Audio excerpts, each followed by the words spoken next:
Mahbooba Seraj from the Afghan Women's Skills Development Center joins us now from Kabul. Mahbooba, thank you very much for joining us here on the News Hour. There's been a lot of speculation about the Taliban sort of having liberalized their views, at least somewhat, on social issues as well as women's rights. I'm wondering what your impression is. Thank you so much for having me here.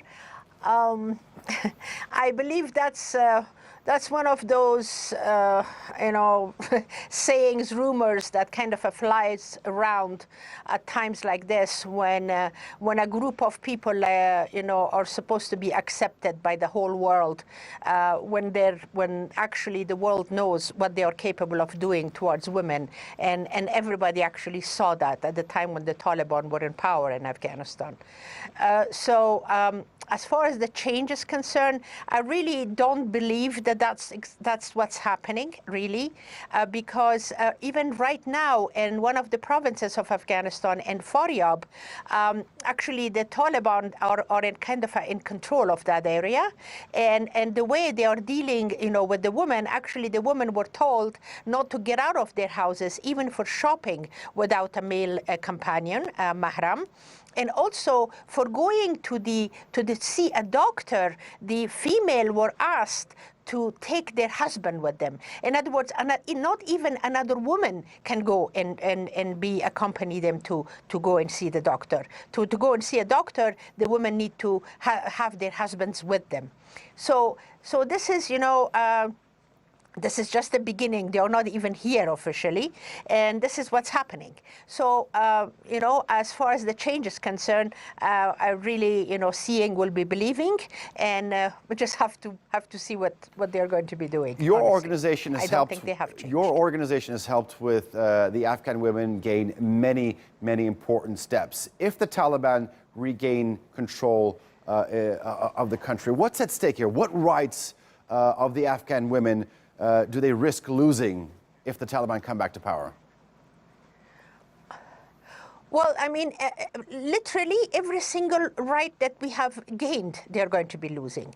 The right to education, the right to access information, the right to vote, the right to go to school and have an education, the right to political participation, the right to get out of the house and go and work at a job.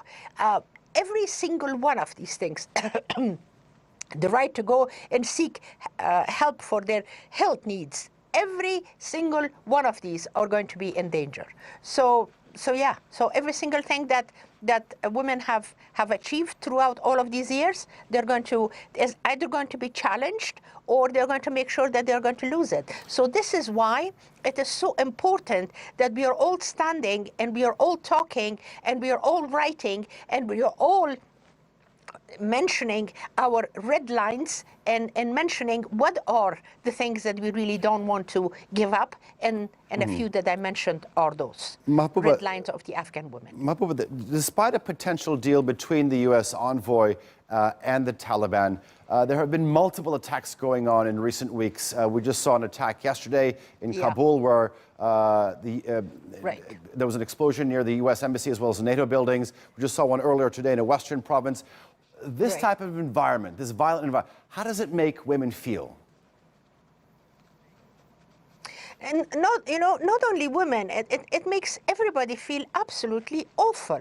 It's the whole atmosphere and the city of Kabul has become so poisonous. It is so horrible. I've lived in under this whole situation since 2003 in Afghanistan, and I've honestly never felt what I'm feeling, nowadays. And actually, it's supposed to be a time when they're talking to the Taliban with, regarding peace. What kind of a peace is this?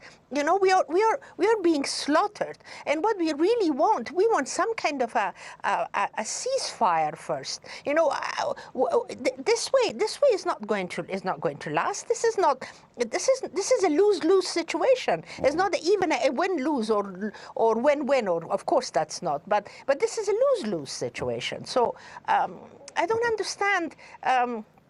what is happening, and I don't understand how the world is really thinking of this. The United States, the rest of the world, why aren't they seeing what is really going on? This is not for the benefit of anybody. Okay. The Afghans are not getting a benefit out of this. The United States is not, and neither the world for that matter. So to tell you the honest truth, we are completely lost in this whole thing because nobody tells us anything. I mean, there is some kind of an agreement with the Taliban in Doha, which nobody knows. The people of the United States don't know. The people of Afghanistan don't know. It's like the government of Afghanistan apparently doesn't know. So it's becoming more than ridiculous, the whole thing, honestly, if I may say so. Mahbooba Seraj, thank you for joining us here on the NewsHour.